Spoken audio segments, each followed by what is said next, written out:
Today, we're diving deep into the story of one of Pakistan's most important judicial bodies, the Peshawar High Court. And trust me, this is way more than just a dry history lesson. It's a story about power, about incredibly tough choices, and some really amazing moments of principle. So let's just start with a question for you. Imagine you're at the very top of your game, the peak of your career, and then you're ordered to swear a new oath, one that kind of goes against everything you've built your life on. What do you do? This isn't just a hypothetical, you know. For the judges of this court, it has been a defining and very real challenge. And the tool that's used to force this choice is something called the Provisional Constitutional Order, or PCO. Whenever a military government takes over in Pakistan, they often issue one of these. And for a judge, well, it becomes the ultimate test. Where does your loyalty really lie? With the government that's in power right now, or with the Constitution you swore to protect in the first place? Yeah, the whole history of the Peshawar High Court is just filled with these moments of truth, where judges had to make a choice that would define not just their own legacy, but the integrity of the entire court. So how did this court become such a critical pillar of justice in the region?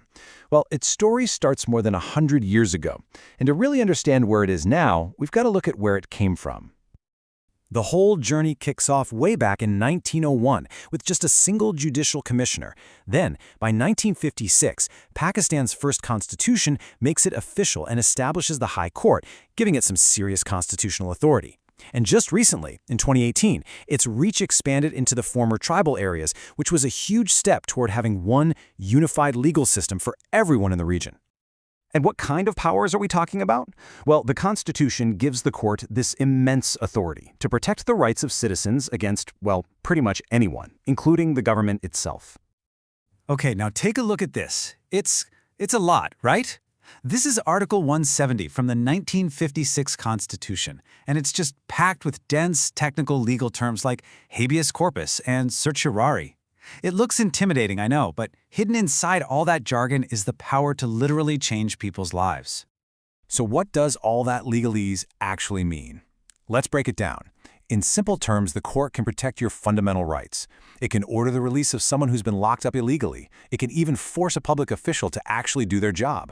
These powers are basically the shield that protects everyday citizens from the abuse of power. But here's the thing about a shield. It's only as strong as the person holding it. And this brings us right back to our central conflict, the incredible pressure put on judges by military governments using those provisional constitutional orders. The first really big test came in 1981.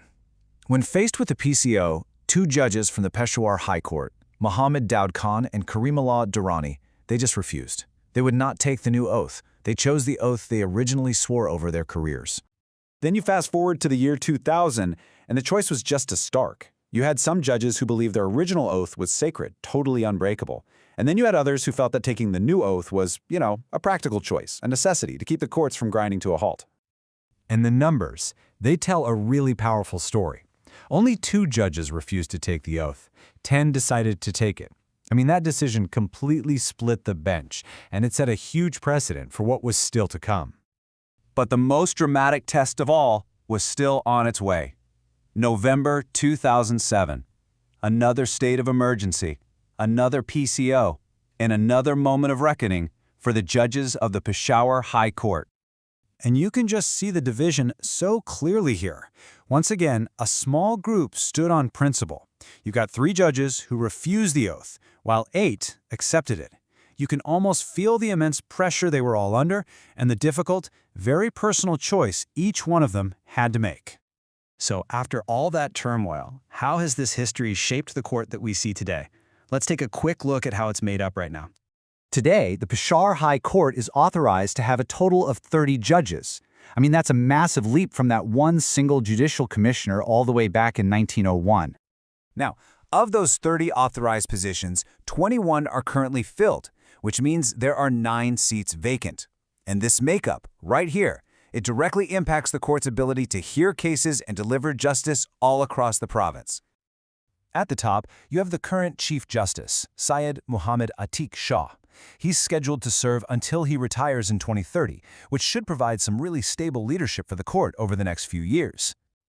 So, when you just step back and look at the whole picture, It's a pretty remarkable journey. It's the story of an institution that has not only grown in size and power, but has also been tested again and again by the forces of history, forcing its members to make these really profound choices about what their duty truly is.